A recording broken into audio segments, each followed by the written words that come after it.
তো এই যে ছোটোখাটো শক্তিগুলো এতই ছোটো যে উনি মুখে নাম তাদের উচ্চারণ করতে চান না। মানে যদি তাদের একটুখানি গ্রহণযোগ্যতা বেড়ে যায় বা সম্মান বেড়ে যায়, তো এই সম্মান দেখানোর ব্যাপারে উনি খুব কৃপণ। কিন্তু মানে যতটা দরাজ উনি বামফ্রন্টকে চিঠি দিয়ে সম্মানিত করতে, কংগ্রেসের কথা বলতে, বাকি ছোটোগুলোকে কিন্তু উনি খুবই ছোট মনে করেন।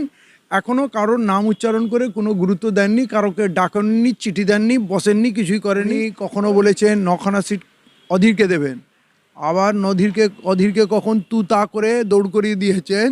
তু কি নামাজ পড়বি এখানে? হ্যাঁ, তু এত লাফাচ্ছিস কেন? হ্যাঁ, তা আরও অনেক অনেক কথা বলেছে। নওশাদ সিদ্দিকীর উপরে বিপদ এসছে, কেস হয়েছে, গ্রেফতার হয়েছে, জেল খেটেছে। নিজের কালেমার ভাই বিপদগ্রস্ত, তার প্রতিক্রিয়ায় নেমেছি। হ্যাঁ, যে ওইখানে আজাদ সমাজ পার্টিকে ওই জায়গাটা ছেড়ে দেওয়া হোক।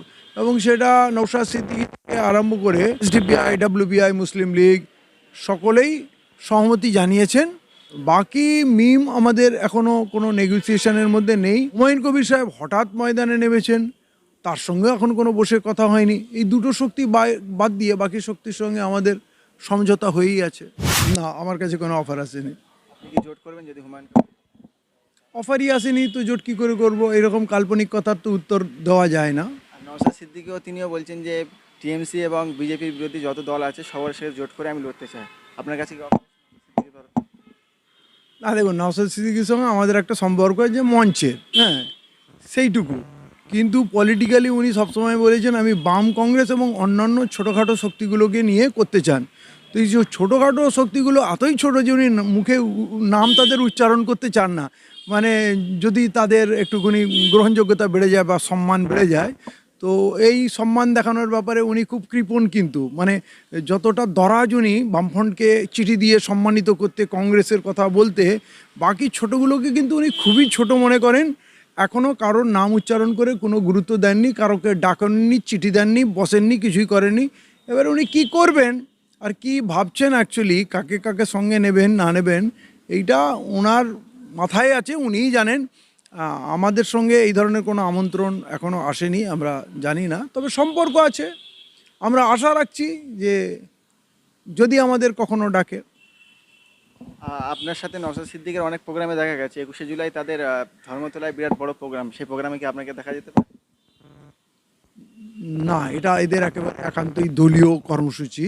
আপনি আমাকে তখনই দেখতে পাবেন যখন কোনো যৌথ কর্মসূচি, যেমন মঞ্চ হয়েছিল তাতে, যেমন মঞ্চের পক্ষ থেকে ওয়াকফ বোর্ডে ডেপুটেশন দেওয়া হয়েছে, সেখানে গেছি। এরকম যৌথ কার্যক্রমে গেছি। বা কখনো নওশাদ সিদ্দিকীর উপরে বিপদ এসছে, কেস হয়েছে, গ্রেফতার হয়েছে, জেল খেটেছে, তখন কোনো কর্মসূচি ছিল না। তখন নিজের কালেমার ভাই বিপদগ্রস্ত, তার প্রতিক্রিয়ায় নেমেছি। হ্যাঁ, এবং যার উপরেই বিপদ আসে আমি প্রতিক্রিয়া দিই। সে আবু সিদ্দিকী হোক, আনিস খান হোক, আবু সিদ্দিকী হোক, বা যে কোনো মানুষ হোক, তার জাত ধর্ম যাই হোক, তার প্রতি অন্যায় হলে, যেমন হুমায়ুন কবিরের ছেলেকে যখন অবৈধভাবে গ্রেফতার করেছিল, আমি তারও প্রতিবাদ করেছি। যখন তাকে তবলিগ জামাতের ইজতেমায় হেনস্থা করা হয়েছে, আমি তারও প্রতিবাদ করেছি। অতএব আমার কোনো ফিক্স ফর্মুলা নেই, আমি কারোর বিরুদ্ধে সবসময় বিরুদ্ধেই বলবো। তার প্রতি অন্যায় হলে তার পাশেও দাঁড়িয়ে যাব, এটা আমার স্বভাব।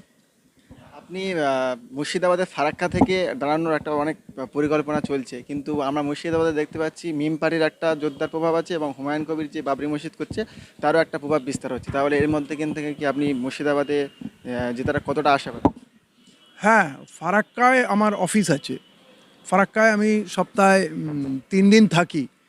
অতএব ফারাক্কায় কাজ বেশি। কিন্তু ফারাক্কায় থাকার উদ্দেশ্য হচ্ছে উত্তরবঙ্গ দক্ষিণবঙ্গের মিডল পয়েন্টে আমার অবস্থান করা, যাতে আমি 2-4 ঘন্টায় কোচবিহার জলপাইগুড়িতেও যেতে পারি। তার ফল পাচ্ছি, উত্তরবঙ্গে আমাদের কাজ বাড়ছে। অলরেডি পরশু দিনে আপনারা দেখলেন, এই কালকেই কালিয়াচকে একটা সভা হলো। অতএব লাগাতার দল এগিয়ে চলছে। ফারাক্কাটা আমরা তৈরি করছি, তো স্বাভাবিকভাবে অনেক আগে থেকে সেখানে বিভিন্ন দল কাজ করছে। কিন্তু একটা আন্ডারস্ট্যান্ডিং হয়েছে যে ওইখানে আজাদ সমাজ পার্টিকে ওই জায়গাটা ছেড়ে দেওয়া হোক। এবং সেটা নওশাদ সিদ্দিকী থেকে আরম্ভ করে এসডিপিআই, ডাব্লিউবিআই, মুসলিম লীগ সকলেই সহমতি জানিয়েছেন। অতএব বাকি মিম আমাদের এখনও কোনো নেগোসিয়েশনের মধ্যে নেই। আর মিমের যে কী পরিকল্পনা আমরা জানিও না। হুমায়ুন কবির সাহেব হঠাৎ ময়দানে নেমেছেন, তার সঙ্গে এখন কোনো বসে কথা হয়নি। এই দুটো শক্তি বাদ দিয়ে বাকি শক্তির সঙ্গে আমাদের সমঝোতা হয়েই আছে। হুমায়ুন কবির তো বলছে যে মুর্শিদাবাদে আমি ছাড়া আর কেউ পাবে না। দেখেন, উনি তো বললাম না অনেক কথা বলেন, ভেবে বলেন না।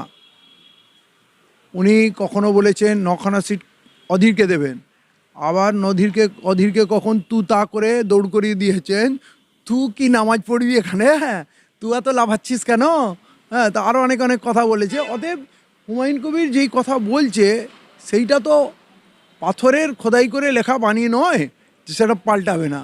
অতএব বলছেন এবং নতুন দল হিসাবে অনেক কথা বলছেন, সবসময় প্রচারের আলোকে থাকছেন, কিন্তু এইটা কোনো ফাইনাল স্টেটমেন্ট না বা ডিসিশন না যে যেটা বলেছেন সেটা করবেন।